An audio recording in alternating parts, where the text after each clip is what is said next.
അങ്ങനെ കാത്തിരുന്ന് ആ ജിത്തു ജോസഫ് ആ ബോംബങ്ങ് പൊട്ടിച്ചു. ദൃശ്യം 3 കൺഫേംഡ് ആയി. പ്രശ്നം തന്നെ ഉണ്ടാവാൻ സാധ്യത കൂടുതലാണ്.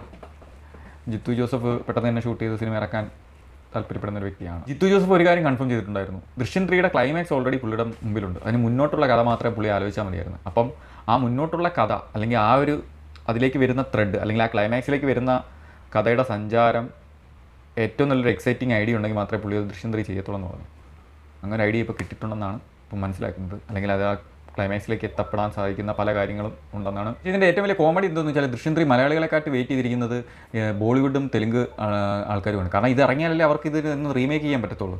ബോളിവുഡ് ഇപ്പോൾ ഓൾറെഡി റീമേക്കിൻ്റെ ഒരു കാലഘട്ടത്തിലൂടെയാണ് പോയിക്കൊണ്ടിരിക്കുന്നത്. അപ്പോൾ ഇതൊന്ന് ഇറങ്ങിയിട്ട് വേണം അവർക്ക് കാര്യം കൂടെ പറയാം. എമ്പുരാനിൽ സുരാജ് വെഞ്ഞാറമൂടിൻ്റെ ഒരു ക്യാരക്ടർ ഇപ്പം അതിൻ്റെ വീഡിയോ വന്നിട്ടുണ്ട്, ക്യാരക്ടർ വീഡിയോ എന്നുള്ള രീതിയിൽ. സുരാജ് വെഞ്ഞാറമൂട് ഒരു രാഷ്ട്രീയ പ്രവർത്തകനായിട്ടാണ് സിനിമയിൽ എന്നുള്ളതിൻ്റെ ഒരു ലൊക്കേഷൻ വീഡിയോ ലീക്കായ സമയത്ത് കണ്ടിട്ടുണ്ടായിരുന്നു. അപ്പം അന്ന് പൃഥ്വിരാജ് പറഞ്ഞ വേറൊരു കാര്യമുണ്ടായിരുന്നു. കേരള പൊളിറ്റിക്സിൽ അന്ന് വരെ ശക്തി ഉണ്ടായിരുന്ന കമ്മ്യൂണിസ്റ്റ് കോൺഗ്രസ് ദ്വന്ദ്വം മാത്രമേ കാണിച്ചിട്ടുള്ളൂ.